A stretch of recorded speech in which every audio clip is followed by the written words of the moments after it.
Hey there, angry faithful.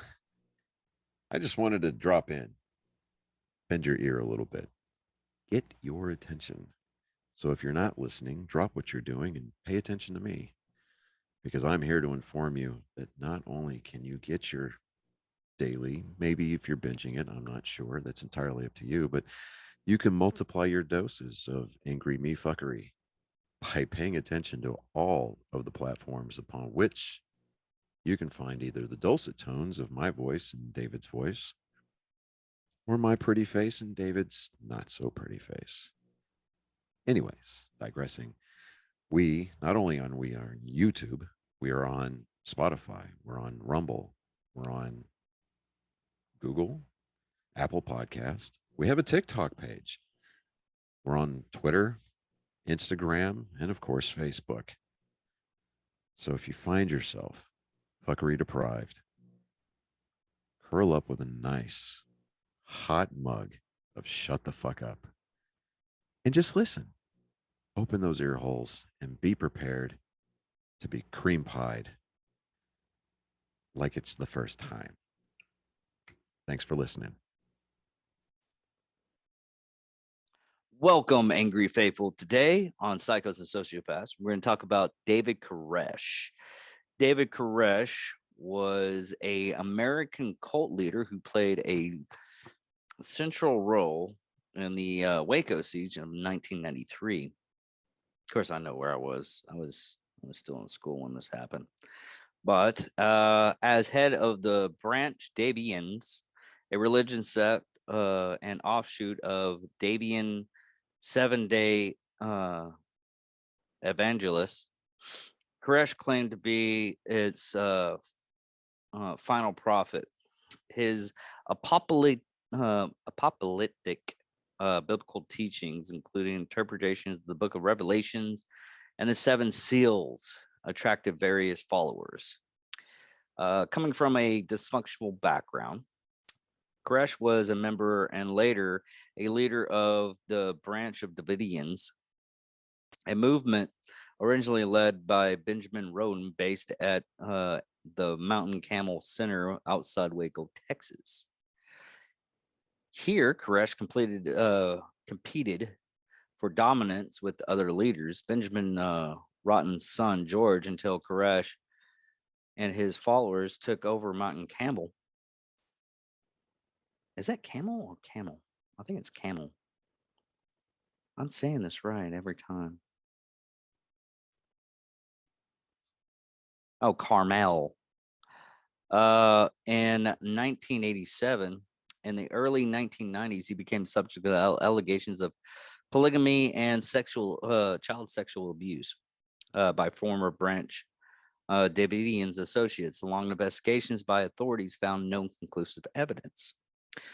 Further, allegations related to Branch Davidians stockpiling of weapons led to the Bureau of Alcohol, Tobacco, and Firearms, the ATF, and later the FBI to launch a raid on the group's compound in February 1993.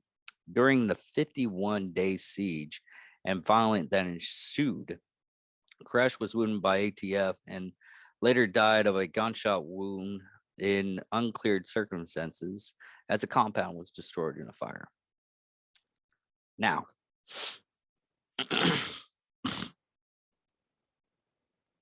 when I first heard about this when I was a kid, there's a lot of stipulations and everything like that, and I didn't learn more about it until like later in life when I was actually an adult. But today we're going to learn more about this evil man, and to my opinion, only my opinion, he was an evil man who done evil things. But David Koresh was born Vernon Wayne Howell on August 17th, 1959 in Houston, Texas, to a 14-year-old single mother, Bonnie Sue Clark, and father Bobby Wayne Howlett. Before Koresh, somewhat of age. Before Koresh was born, his father met another teenage girl, the abandoned Bonnie Sue, who began cohabitating with a violent alcoholic. In 1963, Koresh's mother left with her boyfriend and placed her 4-year-old son in the care of his maternal grandmother, uh, Ednerly Clark. His mother returned when he was 7 after her marriage to a carpenter named Roy Hallman. Bonnie Sue and Hallman had a son together named Roger, who was born in 1966. Koresh did not meet his father until later in life when Koresh was 17. Koresh described his early childhood as lonely due to his poor study skills and dyslexia, which I have dyslexia. I learned to adapt. You can learn to adapt. My mother learned to adapt. He was put in a special education class nicknamed Vernie by his fellow students. Koresh dropped out of Garland High School in his junior year. When he was 19 years old, Koresh was an illegal sex relationship with a 15-year-old girl who became pregnant. He claimed to become a born-again Christian and in the Southern Baptist Church, and soon joined his mother's denomination, the Seventh-day Adventist Church. There, Koresh and his allegedly found the Bible open to Isaiah 34:16, which states, no,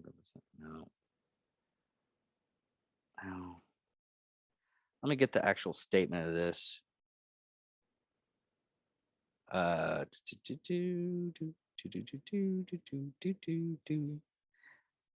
David's not prepared like usual.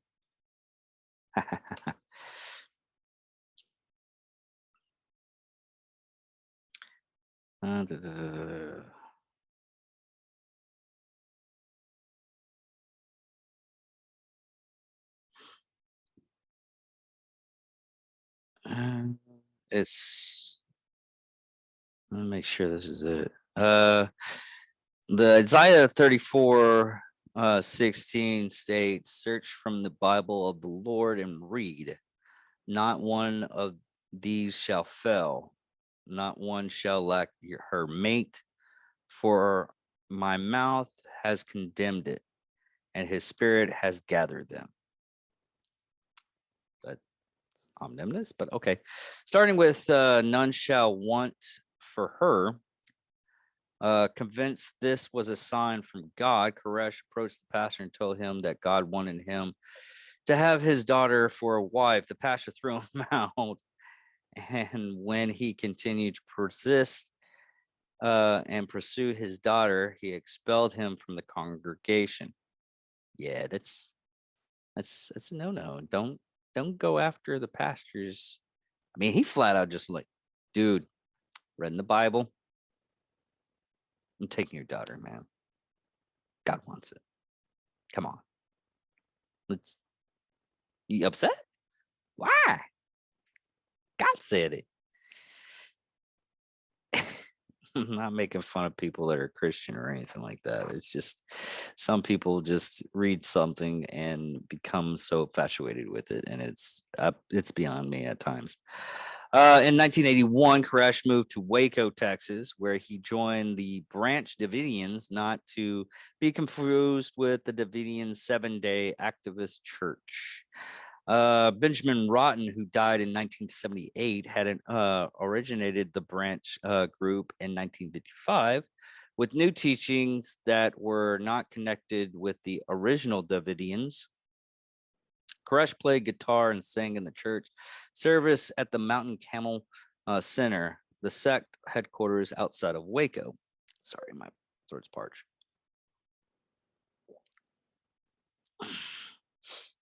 In 1983, Koresh began claiming the gift of prophecy.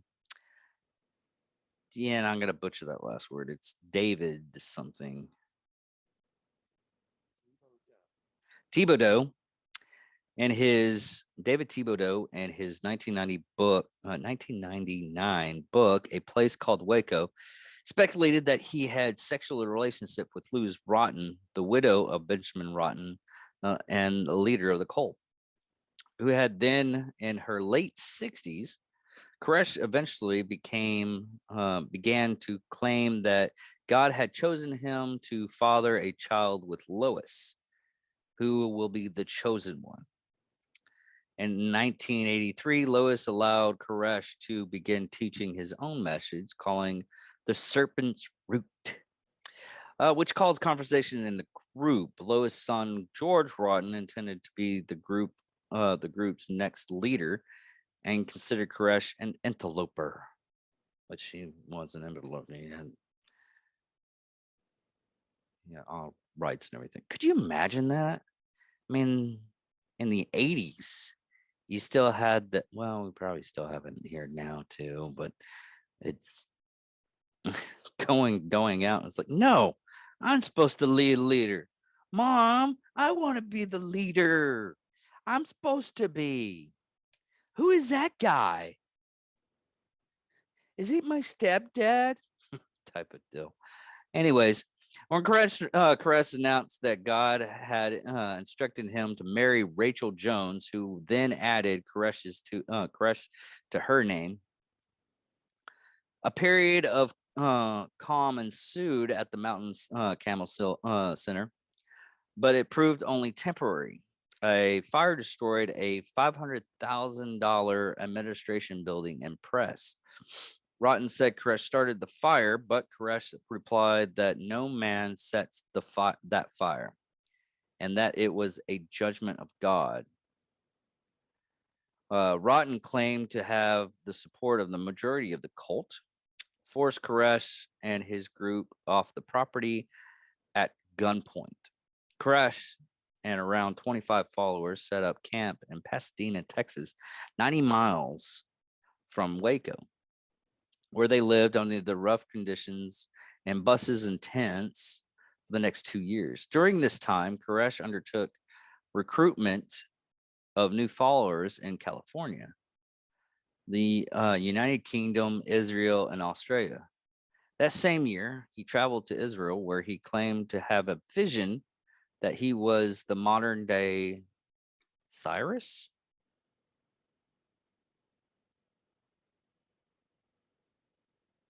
Oh, I'm getting this. Yeah, Cyrus. And Cyrus was the founder of, oh, dang it, Ottoman Empire. No,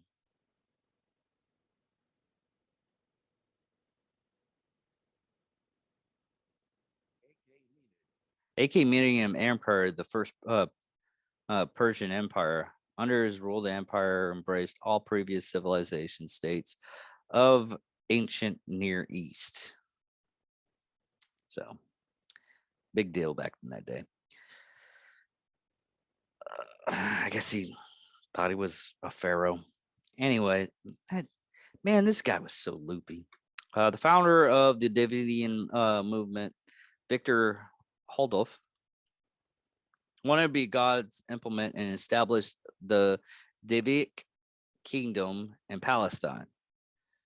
Koresh also wanted to be God's tool and set up the Davidic kingdom in Jerusalem. At least until 1990, he believed the place of his Mandarum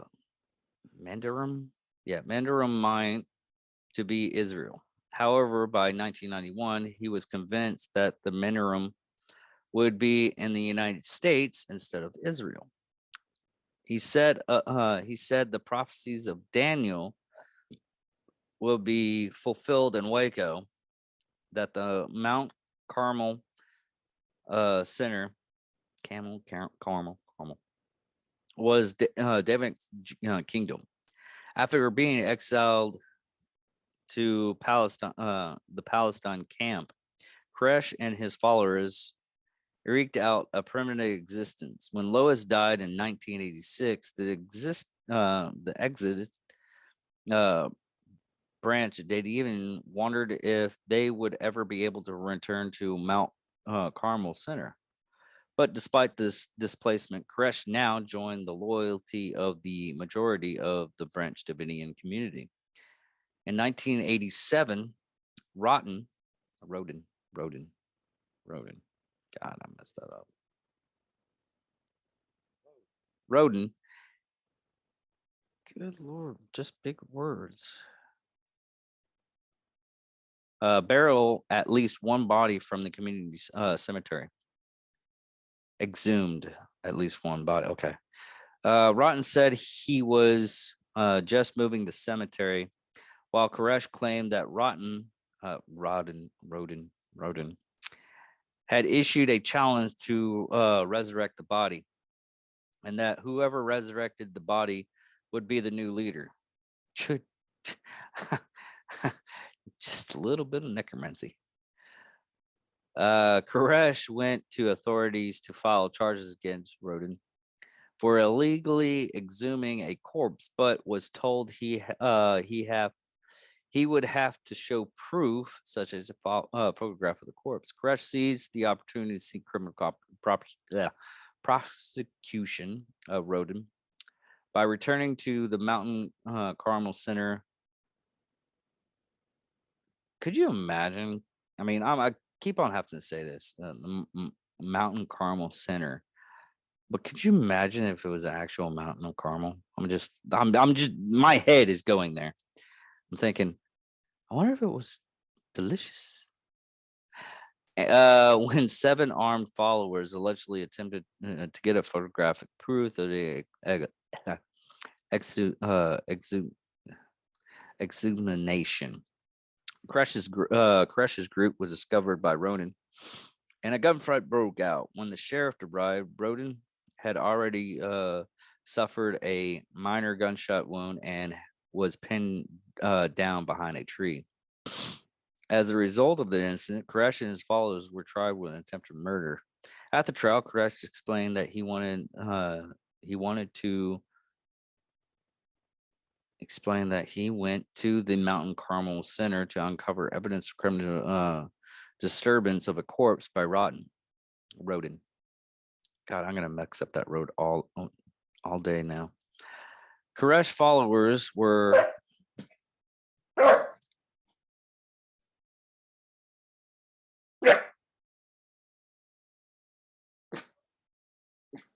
sorry, folks.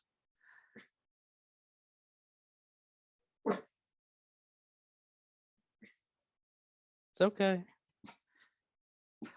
Koresh's followers were acquitted, and in Koresh's case, a minor mistrial was declared.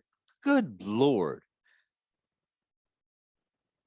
I only want to get proof that these people are bad guys. And so I can control the church and get all the young women and blah, blah, blah. 1989, Roden murdered William Dale Admiral Adair.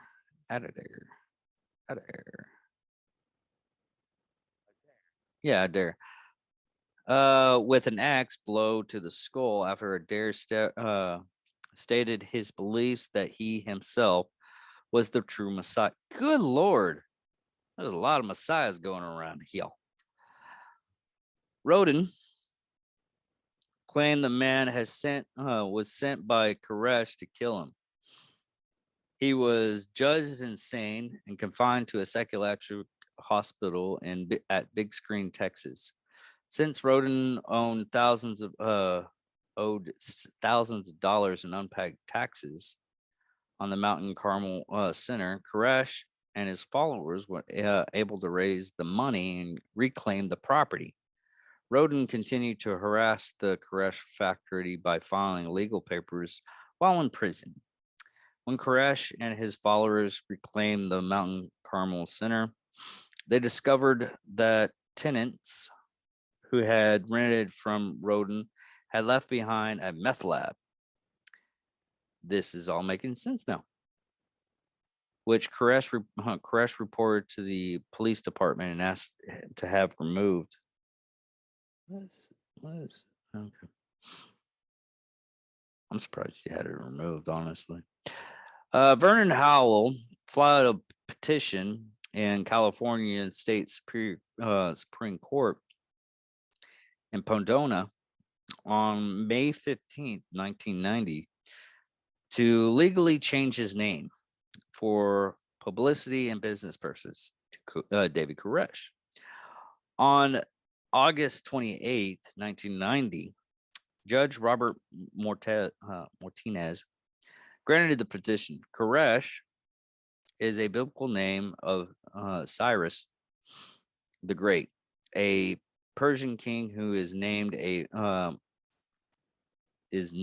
Messiah for freeing Jews during the Babylonian captivity. His first name, David, symbolizes the lineage directly to the biblical King David, from whom the new Messiah was descended.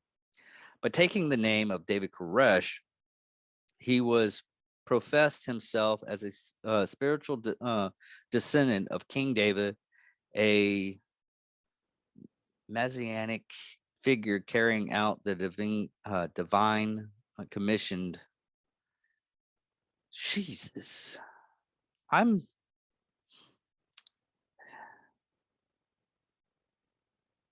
kind of pissed off that we can't do that anymore. We can't just say, well, I'm the Messiah. I changed my name and everything. But apparently, back in the early 90s, before the internet, you could. So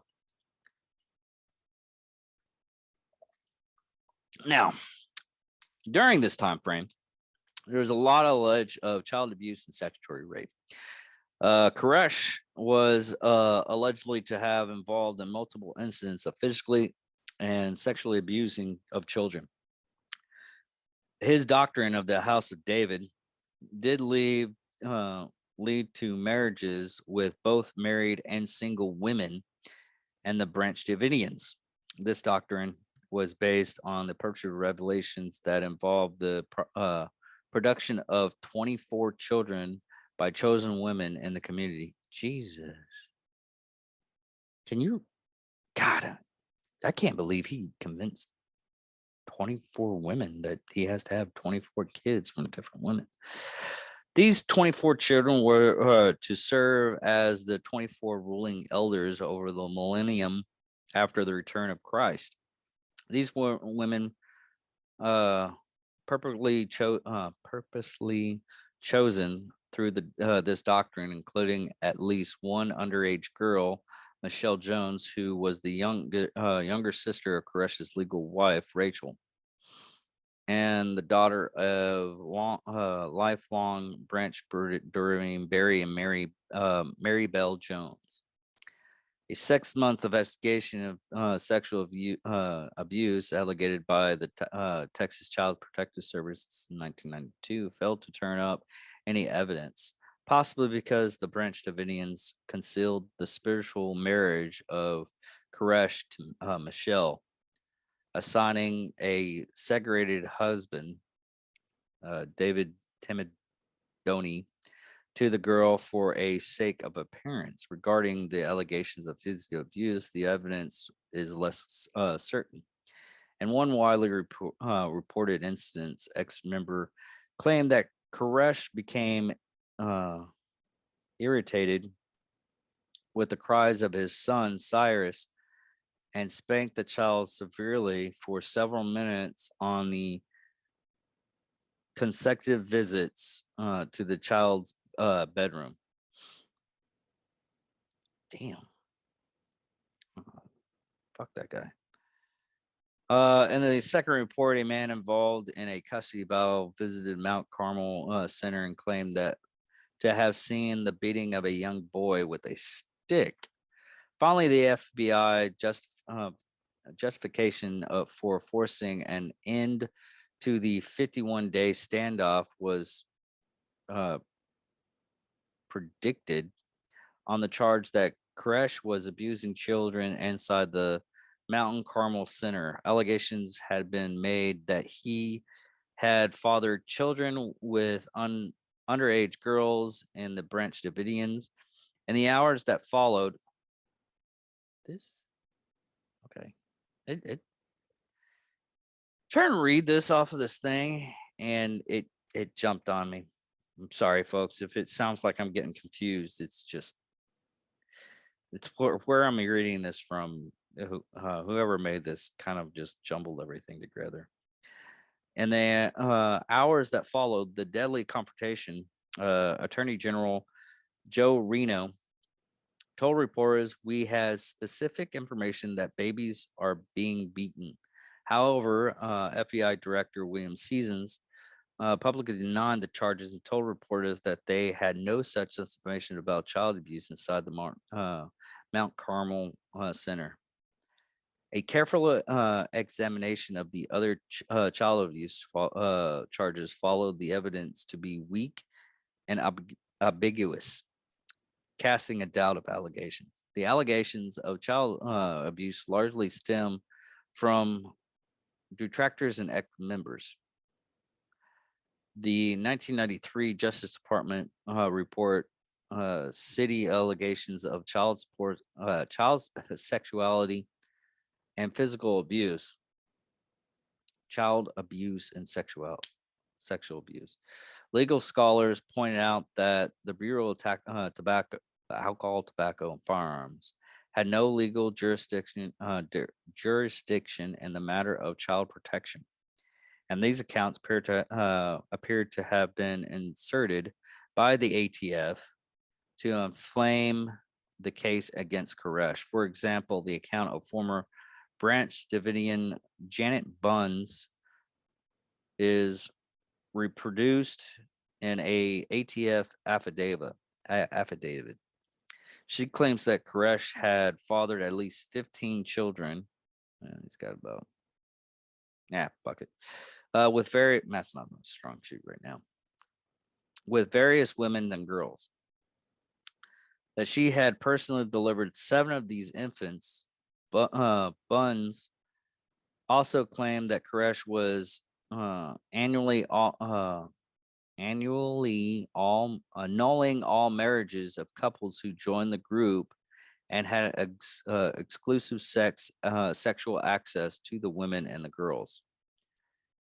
Thibodeau, a student of Koresh and one of the few to escape the fire that destroyed the compound, stated in 1980. Words are not helping me out right now. 2018, that while he considered Koresh a friend, he certainly was guilty of something. He was either a polygamist or was guilty of statutory rape, probably both. In his book, James Tabard stated that on a videotape that was sent out of the compound during the siege, Koresh acknowledged that he had fathered more than 12 children by several wives. On March 3rd, 1993, during the negotiations to secure the release of the remaining children, Koresh advised hostage negotiators that my children are different from others, referring directly to his lineage.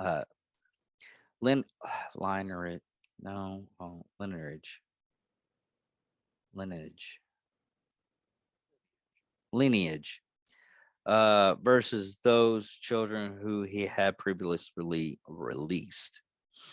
The raid and siege by federal authorities. The Waco siege began in February 28th, 1993, when the ATF raided Mount Carmel Center.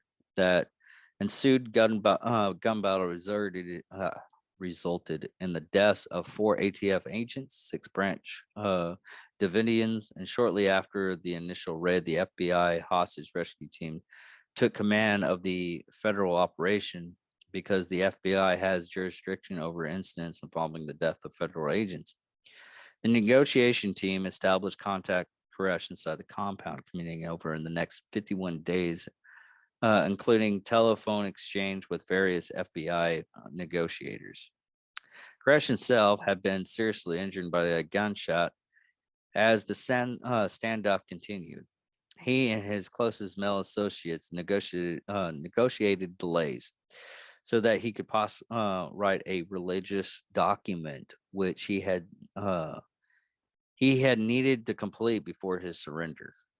Koresh conversation with the negotiation were dense, and they also included biblical imagery. The FBI negotiator treated the situation as a hostage crisis. The siege of Mount Carmel Center ended on April 19th, 1993, when U.S. Attorney General Janet Reno approved recommendations of the FBI official to proceed with a final advance in which the Branch Davidians would be removed from Mount Carmel Center by force. In the attempt to flush Koresh out of the stronghold, the FBI resorted to pumping CS gas, which I will fucking run with that shit. If you say, "Hey, we're gonna pump the place with CS gas," I would be, "Oh, I'm out." That stuff is no joke. It sucks. Into the compound with the aid of a M728 combat engineer vehicle. Oh, dude, that looks cool. Which has equipped with battering ram. In the course of the advance, the Mount